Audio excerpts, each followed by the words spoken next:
오늘은 20세기 최고 천재 피카소에 대한 이야기, 이걸 작품으로 접근하는 게 아니라 좀 상징적인 영향을 미쳤던 여인, 이 뮤즈에 대한 이야기. 뮤즈란 단어 사실 요즘 시대에 쓰기에는 너무 구시대적인 단어이긴 하죠. 피카소란 사람이 워낙 좀 여자 관계 복잡했던 사람으로 많이 알려져 있죠. 스쳐 지나간 여자는 셀 수 없을 정도로 많을 거다 라고 얘기되지만 상징적으로 평가받는 분이 7분이나, 줄여도 7명인 거네요. 이 7명에 대한 이야기를 좀 정리해 보려고 합니다.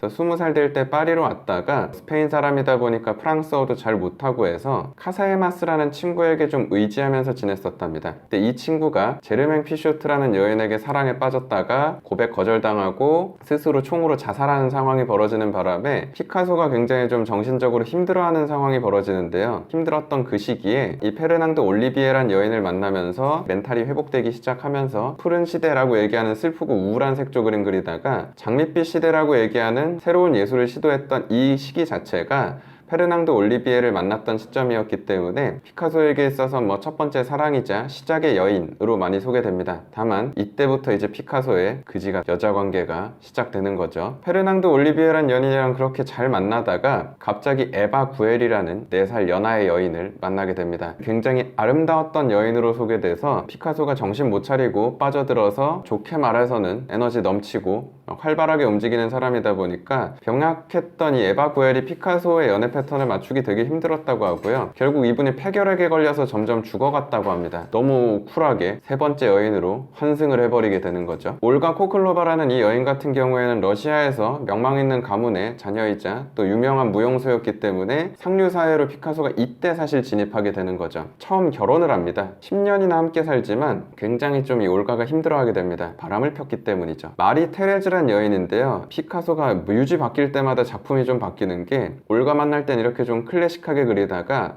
마리 테레즈란 여인 만날 때는 이렇게 또 자유분방한 그림을 그리게 되는데요. 마리 테레즈는 28살이나 연하였던, 완전 딸뻘 이하로 이제 가기 시작하는 거죠. 기록 따라 다르긴 한데 마리 테레즈가 15 혹은 17살 무렵에 피카소를 처음 만났답니다. 돈도 많고 천재성 있는 힙한 예술가다 유혹하기 시작했는데, 어린 마리 테레즈도 완전 피카소에게 빠지게 된 거죠. 피카소의 딸을 낳아줬음에도 불구하고 오랜 시간 사랑을 지속하지 않았고, 결국 상처와 우울증이 심해진 마리 테레즈는 피카소가 세상을 떠난 이후에 스스로 목을 메고 자살을 선택했던 여인으로도 많이 소개됩니다. 근데 그녀가 우울증에 빠질 수밖에 없었던 이유는 바람을 폈기 때문이죠. 피카소가 진짜 나쁜 남자인 게, 마리 테레즈 순수하다고 좋아하는 척 하다가 거기 또 질려가지고 지적으로 자기한테 피드백되고 대화되는 여인하고 또 만나겠다고 도라 마르란 여인을 만나기 시작했던 거죠. 이 시기에 대작이 좀 많이 나오긴 합니다. 게르니카라는 이 피카소의 대작 시리즈도 이 도라 마르란 여인을 만나던 시기에 제작이 됐는데요. 다른 여자들 동시에 만나고 있긴 했죠. 우는 여인이라는 이 독특한 작품도 아이를 잃은 그 어머님의 슬픔을 표현한 작품으로 많이 소개되지만, 작품의 모델이 되었던 여인은 또 이 도라마르로 소개되는 만큼 좀 상징적인 뮤즈 형태로 많이 소개됩니다. 여기서 멈출 피카소가 아니죠. 프랑스와 질로라는 여인입니다. 40살 차이가 났답니다. 이젠 거의 손녀뻘로 가버리는 거죠. 역시나 피카소가 적극적으로 매달려서 이렇게 모시고 있고요. 근데 이 여인의 특이한 점은 이 중에 유일하게 피카소를 먼저 찾던 여인으로 유명합니다. 진로의 친구랑 또 바람을 폈답니다. 난 당신 같은 남자 더 이상 만날 수 없다고 법적 문제도 굉장히 똑똑하게 잘 해결해서